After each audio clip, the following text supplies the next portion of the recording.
What happens when 15 people take DMXE, a powerful substance that has the power to alter minds and change lives forever?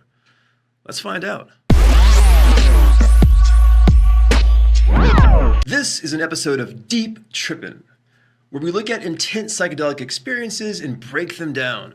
And for our first show, we're diving into a wild, shared 15-person DMXE experience. If you're unfamiliar with DMXE, then watch the previous episode of Your Drug on Brains where we fully explore this bizarre substance. The short recap is DMXE is deoxymethoxytamine.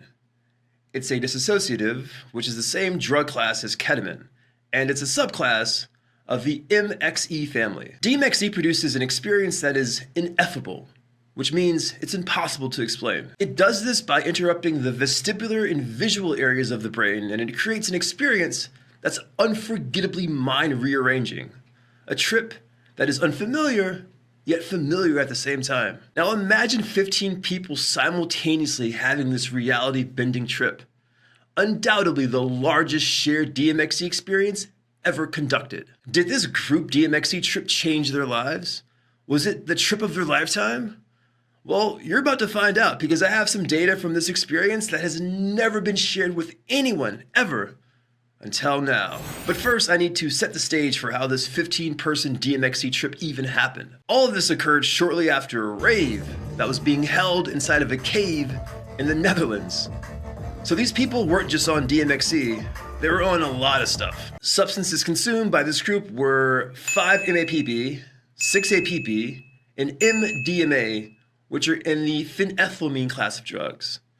Then there was 2F-ket and ketamine, which are both dissociatives, and 3-MMC, which is a cathinone. And yes, the polydrug use of these people definitely served as co-founding factors that could and most likely influence the reported DMXE experience.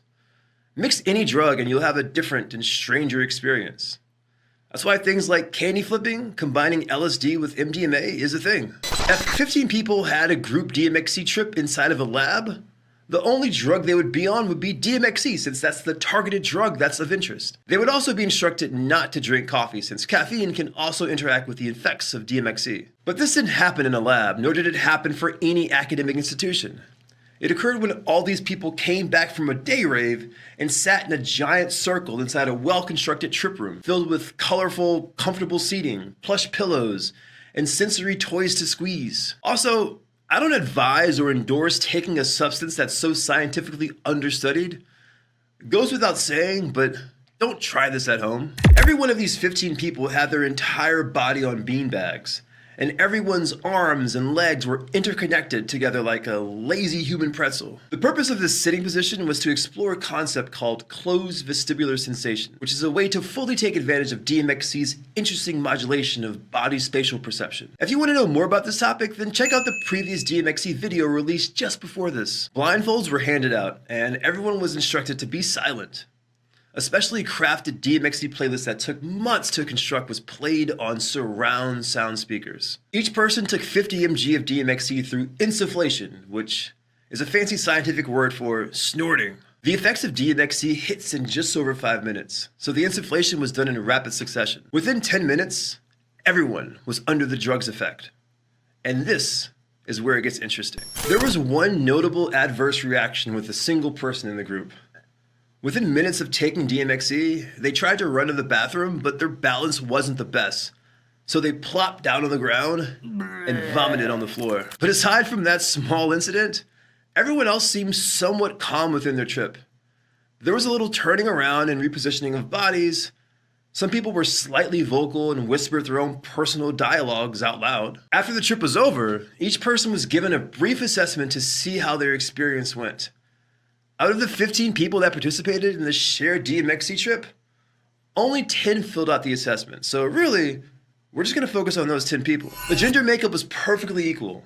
50% men, 50% women.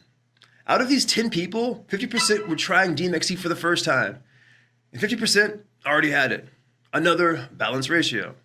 Also, 50% of people said it felt like they were dying, and the other half said that it felt like they weren't dying, which is also interesting. They were asked to rate the intensity of the trip from a 0 to 10 scale, and 30% rated it a 10, the highest. Another 30% rated it a 9, and 30% gave it an 8.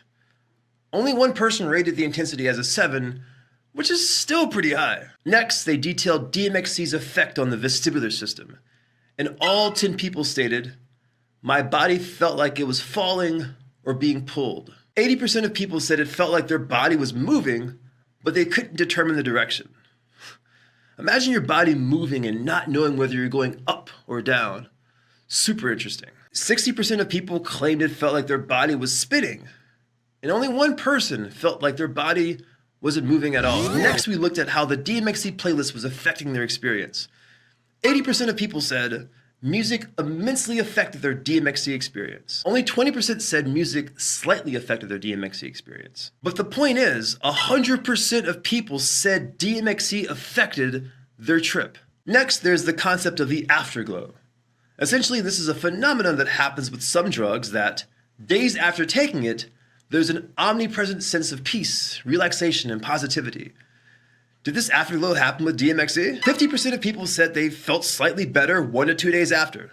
However, 40% said they felt slightly worse 1 to 2 days after. And one person just felt the same. So there's your afterglow, if it even exists. So these people, they obviously had an intense DMXE trip. But would they do it again? When asked if they would take DMXE in the same amount and in the same setting, 60% of people gave a resounding yes. But overall, people seem to be on board with having another DMXE experience, but with slightly different conditions. One person gave it a maybe. Now, what about these people's trip reports? How was their DMXE experience? Here's a detailed account of one person's DMXE trip. Throughout my trip, I had 4 separate trips that all started from the room I was in. My most significant experience was the ability to float in space that represented my mind, and I could explore autobiographical, emotionally loaded memories. Besides that, I had significant and intense moments of my life being shown to me with symbolic scenes.